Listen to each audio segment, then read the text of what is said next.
episode 2 of the remake of Fist of the North Star. What did we think about it? Well, the episode starts in a very interesting way. Um, because it says things about the Hokuto Shinken that we never heard before. I mean, we didn't get those in the classic series. A very interesting thing that is said in the beginning of this episode is that the Hokuto Shinken stayed hidden for 2,000 years, or 1,800. I don't know why, by the way, but anyway, yeah, 2,000.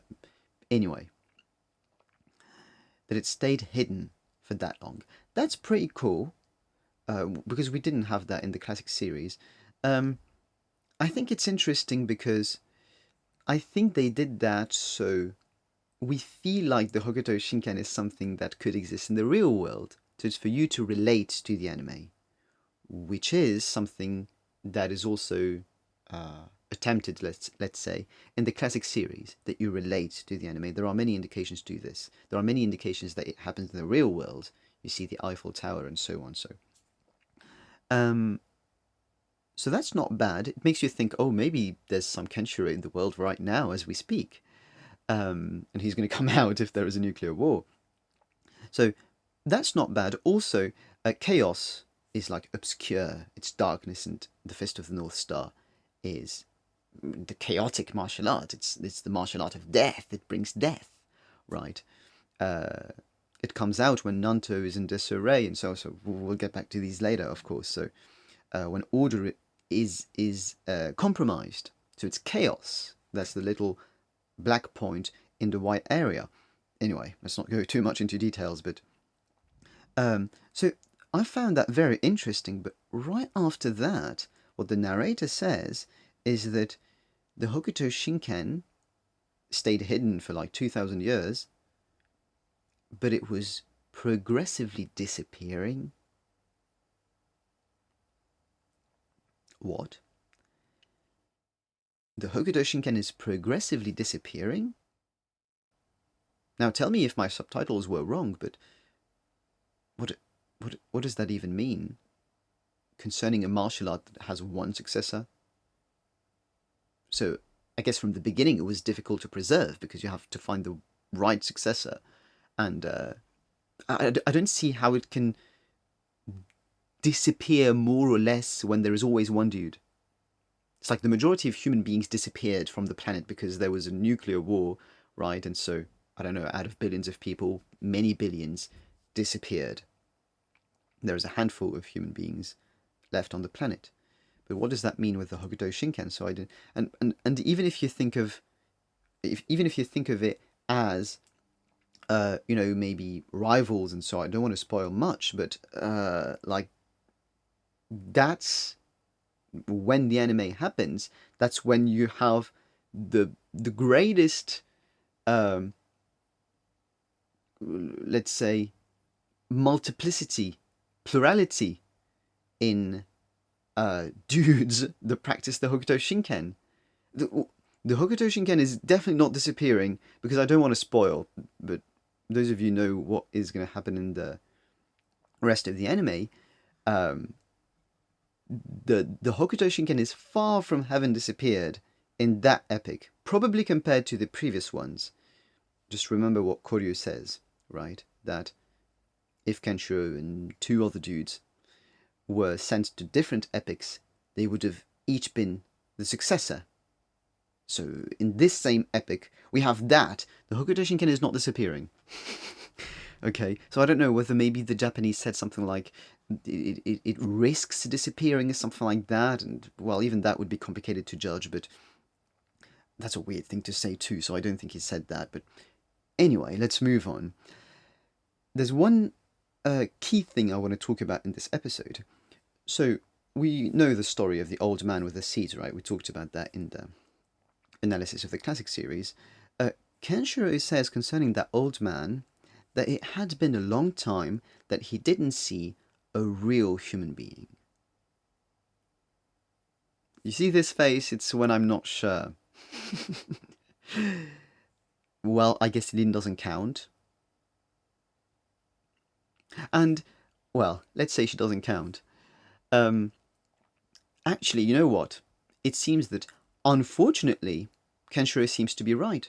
Because as we said in the previous episode, villagers don't seem to be real human beings. This is the worst thing you could do in Fist of the North Star, because the analysis episodes I'm currently making on the classic series, I'm literally distinguishing between, we're talking about the Wolfgang, right? Faking being human, so the wording is so appropriate. Faking being human and Mamiya's village there, the real human beings. They can make mistakes, like, as other villagers may do that, but they're good. They're represented as being good. Like, you can't get this wrong. But Kenshiro saying this is much of a pity, in my opinion. A few little things, like the guy who says "oh no" when he dies. Well, I hope they're gonna keep the other guys who says "oh no," because in the classic series, it's the guy who fakes practicing the Hokuto Shinken, right? But it was pretty funny, that's right. And then Kenshiro kills Spade uh, by giving him 3 seconds to live. Well, in the classic series, it was 7. 7 is good because it's the 7 stars in the Big Dipper, right? So 3 doesn't seem to me much to regret, because that's the point of the technique. It's to regret the sins that he committed. And I don't want to do this, but it definitely didn't last 3 seconds. In the classic series, you even had a timer. So it literally took 7 seconds for him to die. And I know this is quite a detail, but the last thing I want to say is, why is Shin naked at the end of the episode? Now, why not? He's the king. No, but he's completely naked. Like, even Yuda has an underwear. He's completely naked. Is there a meaning in that? Well, when I try to think of a meaning when you're naked, to me it's more chaotic than the opposite. So, Kenshiro, for example, there is even a meaning in Kenshiro ripping his shirt, because it's like, and then it regenerates, and he has the same outfit every time. He's literally this kind of dude that you couldn't imagine. He can't exist. It's chaos. But Shin, when you think about it, each time has different, like, he has several different outfits in the classic series when you think about it. And he's class. He's a king. He's order. He fakes being order, but deep inside, he's chaos. Kenshiro is chaos. He manifests chaos against the chaotic people, but deep inside it's justice, it's order. We talked about this, right? So, Shin being naked is almost the wrong symbol. I don't know. I prefer the other one, let's say. Actually, I forgot something. Don't you feel like something is missing? Someone very important in these first 2 episodes of this remake?